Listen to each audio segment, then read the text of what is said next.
Imagine this. You're playing some stereotypical FPS like Call of Duty or Battlefield. And then, all of a sudden, some block dudes come out of nowhere and start shooting you with purple cubes. Then your gun is literally a semi-automatic tube with a star in the end, and you have no choice but to fight back. This is the endearing plot of Lovely Planet.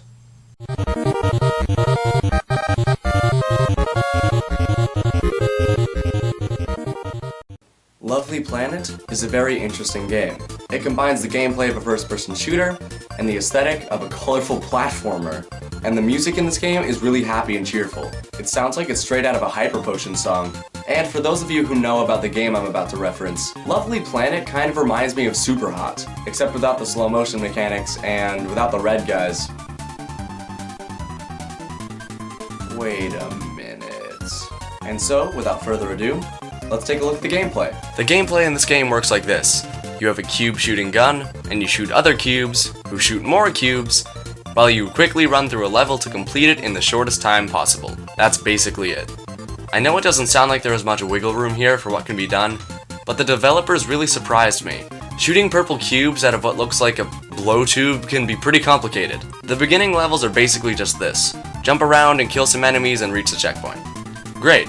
Then some of the later levels go like this. Jump strategically over here, shoot this bomb before it hits the ground, do a 180 and shoot the enemy behind you, turn back around and shoot the two guys in front of you while dodging their cubes, and then keep running until you reach the checkpoint. The later levels are hard, okay? And don't even get me started on the friendlies. In a lot of levels there are blue cube guys along with the red ones. Except if you shoot them, you have to restart the whole level again. You have to have some pretty good trigger discipline to hit only the red guys. And I definitely lack some trigger discipline. But keep in mind, just because the levels are hard, doesn't mean they aren't enjoyable. I'm not sure I can describe what kind of art style this game is really in, but if I had to describe this game in one word, it would be, well, happy. This game is very cheery and upbeat, and it's really relaxing when you play it. Even on the harder levels, this game is really enjoyable. This game is also heavily based around Japanese culture, and the game is pretty kawaii. And as I said earlier, this game sounds like its soundtrack was ripped straight from a Hyper Potions album. And who's complaining?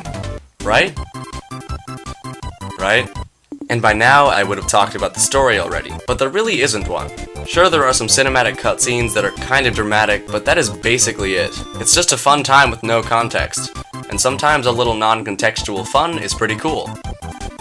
Grimoire cards are for scrubs. Even though this game is pretty simple, there is actually a lot of gameplay to be had here. There are a bunch of worlds to complete, and I think each one has about 25 to 30 levels, or maybe even more. I'm only done with the first world by now, and I'm already enthralled and deeply embedded into this game. Did I mention that this is kind of a puzzle game? There's a lot to the enemy placements and different flying objects that you have to shoot, and some of them are so strategically placed that I have a hard time finding them, let alone shooting them. The online leaderboards for this game are pretty packed too, and even after you complete the game, you can go back and try to get the high score, and fail because there are already hackers for this game. Really? Can't there be just one first-person shooter out there that doesn't have some aimbot hacker just ruining everyone's fun? No. No, there can't be. Call of Duty Infinite Warfare is not safe. And that was Lovely Planet. Whenever you're playing a really irritating game like Dark Souls or Enter the Gungeon, just take a break from that and just start playing Lovely Planet, and you'll get really cheered up really fast. That certainly worked on me, I'll tell you that much. And I'm also very excited to see what kind of challenges this game can throw at you. I can imagine the final level already. Just millions of cubes. Millions. And being the fan of Hyper Potions I am going to enjoy this game for a long time to come. Thank you all for watching, and I hope to see you next video. And remember, if you're ever on a lovely planet and you have a star gun that shoots cubes, make sure to kill every red block monster in sight, or you won't complete the level. What am I saying? Thank you all for watching. If you liked the video, then liking it really helps. And if you really like this video and you want to see more of my content in the future, then hit that subscribe button to do so. Also, I know my reviews have been getting a little shorter recently, but I hope to elongate them in the future. You can watch my videos on some rather frustrating games by hitting the annotations to the left. And if you want to see my next video, considering it's out by the time you see this one, then hit the annotation to the right. Yet again, thanks for watching, and I hope to see you next video.